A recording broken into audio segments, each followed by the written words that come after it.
I'm bringing up somebody who we all really were so appreciative of last year. He had his own show in West Hollywood and was bringing a lot of us over to do storytelling. And he is not here nearly often enough, but when he is interesting and always peculiar. And we like it that way. Mr. Paul Candace.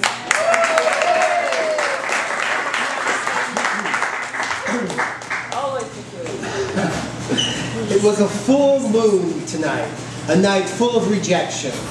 A few weeks ago, I was stood up by John from Match.com. Here is what I sent him in the email. We had a date to meet for the first time in Studio City at 5 p.m. at Jerry's Deli. I was there, you were not. What happened? Paul. Luckily, the game night was scheduled right afterwards, but not that easy. I sat in my van for about 45 minutes before I could join the party. I prayed to have a good evening, then I was ready to join the others. More rejection or closure, however you want to look at it, was the order for the evening. Here was who was at the party. Con, spelled K-O-N-N, who I haven't seen since June. We had one date, then disappeared and wanted to be just friends. There were signs even after one date. He talked about himself the whole night, didn't ask me one question about me. Also, he had shaved his head, so I did not recognize him to the point of having to say to him, Con, is that you?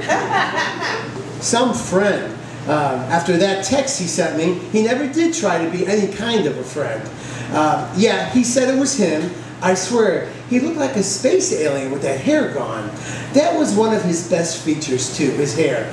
What does one see in another? Sometimes we all wonder. He sort of repulsed me without the hair. Henry was a good, Henry, what a goofball he is. Wow, really into me one night, and then hot and cold. Could not get him to any kind of a date to have coffee. Instead, he invited me to go out dancing with some of his friends who turned out to be one straight woman. That was the last time I saw him back in August until, of course, tonight, which was game night. The only one that was missing from the circus of dates from the Lonely Hearts Club called GameNight.org was Ray, who I met at the game night in the summer and dated Ray twice, then he disappeared. That was also back in May, June-ish of last year. Ray I liked, and he seemed to like me. Mostly I liked his biceps. And was willing to get to know the rest of him later, if there was to be a later. Some of you may remember him vividly as the nude square dancer who had a competition in Palm Springs. He claimed that was the first time he ever danced the square dance in the nude. Now, picture that, will you? Okay, maybe don't. Okay, now I had emailed John from Match.com my phone number along with a brief note, and then he called and set up the date. He said he would confirm, I'm sure, but I lost his number because when he called me, I never programmed it into my phone. He made no attempt to confirm or cancel the date either. He never emailed or gave me the phone number, but I suppose I did have it when he called me. A friend of mine didn't want me to use his name here tonight, so let's call him Milton. So Milton called me during the game night to see how the date went. He called me a champion for going on to the game night, that I was really smart for setting that up beforehand. Was I smart? It just happened to be on the same night or day as well, Milton's warmth and compassion was healing and helped me feel good about myself, for having the courage to go forward. He had some harsh words for my no-show John from Match.com, which was supportive of how I was feeling at the time. I told him it was all I could do to not retreat and go home. I just couldn't. Mary Corona from Nielsen, where I work, was coming to her second game night and was bringing homemade guacamole. So I overate.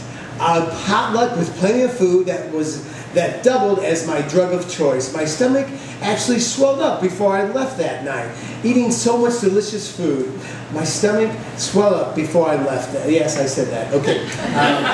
Lighting is okay. Anyway, you know, her guac was good, and a lot of the games were fun. you know, board games, a night of games. It seemed like an unsaid rule that being stood up, that type of an experience, was not the topic of a party where you really don't know people that well. Sort of a can bring the room down sort of thing. That's why Milton's call was important. His exuberance and interest in how it went had to be dashed, quieted down to the reality of what it was, a no-show. I quickly had to adjust and move on, play a game, get my mind off of it, thank God, and then overeat.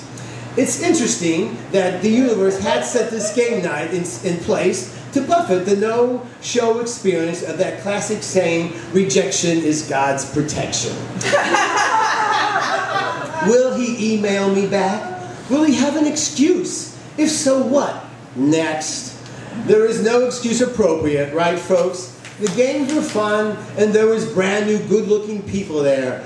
I counted 26 altogether. So I did have fun, but thanks God I had somewhere to go after that experience of being stood up.